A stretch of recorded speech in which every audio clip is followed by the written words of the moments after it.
حسين يعني أنك تكون حاضرا في المعركة ولو كنت وحدك، ولو تركك الناس وخذلك الناس. لبيك يا حسين أن تكون أنت ومالك وأهلك وأولادك. What did you feel like before you went on the trip? I was very anxious to go because last time I went, it was just so amazing to be with the Imam, and I just really wanted to be with all the Imams again. But I also felt like a little happy because we were discussing, and 9 out of 10 people, Shias, die without going to Ziyarat, and I was called for a second time. So I was very happy about that. Before the trip, I was very nervous, excited, because I didn't know what to expect. I was looking forward because I've been dreaming to go to Ziyarat and visit all the shrines, but I never imagined what I will see there. I was very nervous. I will come crawling to you, Hussein. I will come crawling to you, Hussein. They can cut my arms and my legs. They can take everything that I have. I will come crawling to you, Hussein. I will come crawling. Bismillah ar-Rahman ar-Rahim. Alhamdulillah, by the grace of Allah, we had the honor of going for ziyarah, and very thankful to Allah and our community for facilitating this for us. The item that was among many very memorable for us is when we landed in Baghdad, a sandstorm was kicking in, and it was a bit scary to land, but alhamdulillah, by the grace of Allah, we got there fine. And it was very reassuring to learn, and it made us feel very thankful, because when we got there, we were told that the sandstorm was really severe by then, and the aircraft that was behind us was asked to divert and go back to where it came from. So I was thinking, if the clocks were an hour behind and it was our aircraft that was told, sorry, you're not landing in Baghdad, you're going back to where you came from, the trip would have been very challenging, and it would have been a big burden on us. But Allah and the Aimma, just like they've promised, for people who take on such a trip, they get help, they get facilitation, and they get things that are made easy for them. So alhamdulillah, that was among many one of the items that was really memorable, and it's going to stick in my mind for a long time. Subhanallah. When we went to Baghdad from Qatar, the plane after us got stopped because of a sandstorm. And on the way to Karbala, we couldn't go straight through because there were many roadblocks, but we made it through. Every day it cuts me inside. I'm so very far from your side. I would give away these eyes just to catch a glimpse of your shrine. If I have to cross the seas and every desert in between, I will come crawling to you, Hussein. I will come crawling to you, Hussein. Yes, I did have fun because you're with your friends, and basically you balance yourself out but you're going with your friends so you have fun, but you're also going there for religious purposes so you can balance the two out. Absolutely. We had the honor of meeting a whole bunch of ulama. We had the honor of meeting Maraje, but the meeting that we had with Sayyid Taqi Madarasi was very inspiring. He spoke to us for a few minutes, but you could actually feel the weight and the substance that people of wisdom contain. He gave us a very funny anecdote, and I shall share it with you. He said, when you go to the bathroom, is any time you come back from the bathroom feeling unaccomplished on a normal day? I was like, hello, bathroom? What's he talking about? And then he said, when you come to Aba-Abdillah, Imam al-Hussein, he has so much, he is so beloved to Allah. Whenever you go to him, you should not come back unfulfilled, incomplete in any way. So I thought that was, it changed the whole paradigm and perspective of ziyarah. Awesome. They can cut my arms and my legs. They can take everything that I have. I will come crawling to you, Hussein. I will come crawling to you, Hussein. I can tell you that I'm insane in the love of my master Hussein. In this universe there's no... Well, Sheikh Jafar Ladak, in a discussion, he said that we shouldn't only look at the tangible Zuri. We should also think of who is in the Zuri and what he did for Islam. So you can see that we can basically do this ziyarat here at home in our community, but it is better to go to Karbala and Najaf and Katmain and Sama. One thing I learned from this trip that would stay with me for a long time is to appreciate what I have, most definitely. Because we went to the orphanage and we saw like these kids, if you give them a bag of chips, they'll get so happy. But over here, if somebody gives you a bag of chips that you don't like, you'll be like, oh, I don't want those chips. Like, they're nasty, I don't want them. But they're so appreciative, and no matter what you give them, they will always be happy and they will always have a smile on their face. Yes, the big thing that I learned that I like to bring back with me to Orlando is that the amount of respect, whether it be for different cultures, whether it be for the characteristics of the Imams, learning from what they have done and what they stood for, is a matter of all the respect that you bring back with you that you can use towards other people and peers around you. Remembering the characteristics of the Imams is very important in what they stood for, and to try to instill that in our daily lives.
The most memorable moment would be the orphanage.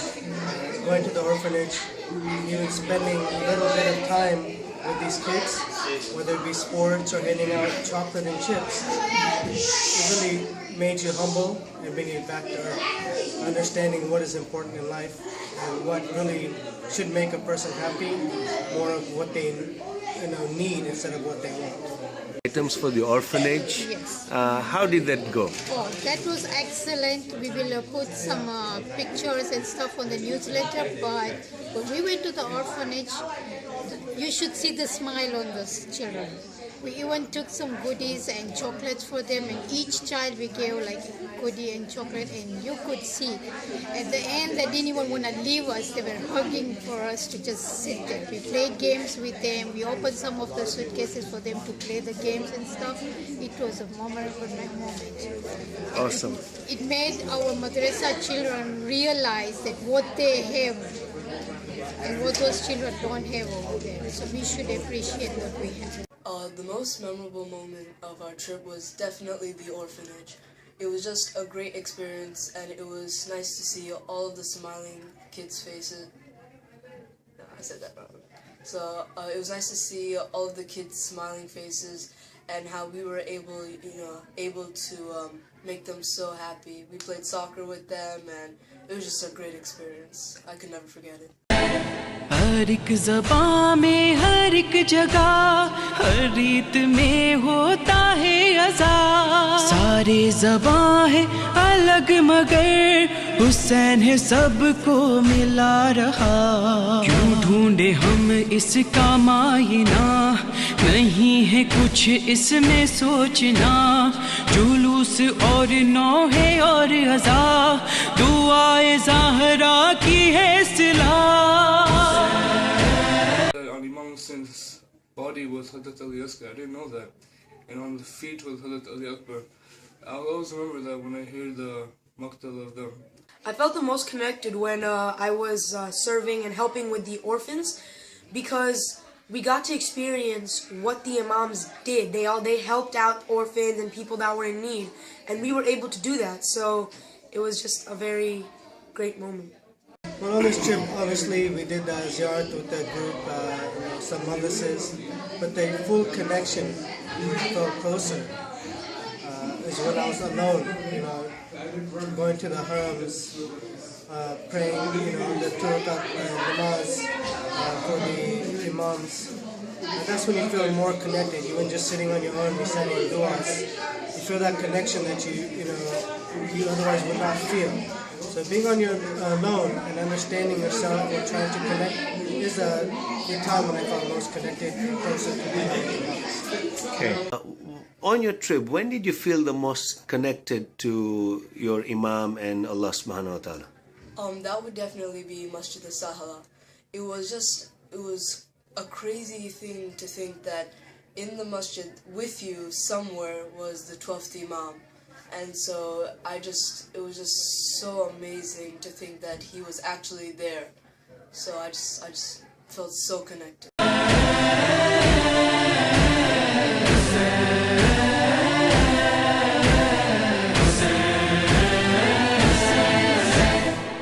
أنت في البحر النجاة، نورك سر للحياة، نهتف باسمك للممات، ثارك لا ننساه. The best part, I would say, what I saw, that was my dream to see, is when Imam Zamana went into local station. It's called Sardar. I had imagined it to be something very grand and very glorious and stuff, but what I saw, the way they have destroyed the place and now they're remodeling it, made me feel very, very sad. Wish we could have some ways to help out to make that place become more gorgeous and more people would be able to visit. Because I know, me personally, I wasn't supposed to go there. The decision was made the last minute. And I'm very, very happy I visited it. Did you meet Aga Sistani while you were there? Yes. What did you feel like in his presence? It was amazing to be in his presence. It was shaking, and the moment I just saw Aga Sistani, I just started crying because it was just an amazing moment just to see. Any message he gave you that you'd like to share? He did say, don't get too extreme into your religion. But he did say, he said, have taqwa, ponder on the Quran, but don't get too extreme into your religion. Would you suggest other students take this trip? Yes, most definitely. Because you learn so much from there. It's just like a whole different experience. Like over here is nothing compared to over there. Over there you see what it's actually like to live in such conditions where your life is basically in danger every day, but it doesn't even matter because you're next to the shrine of such holy people, and it's so nice to just go there and just feel the spiritual value of the journey, and so much, you can take so much out of it. It's just so amazing. زينب نادت في الفلاح أين كفيلي في الشتاء ساقنا من عذب الفرات ويل ويل للطغاة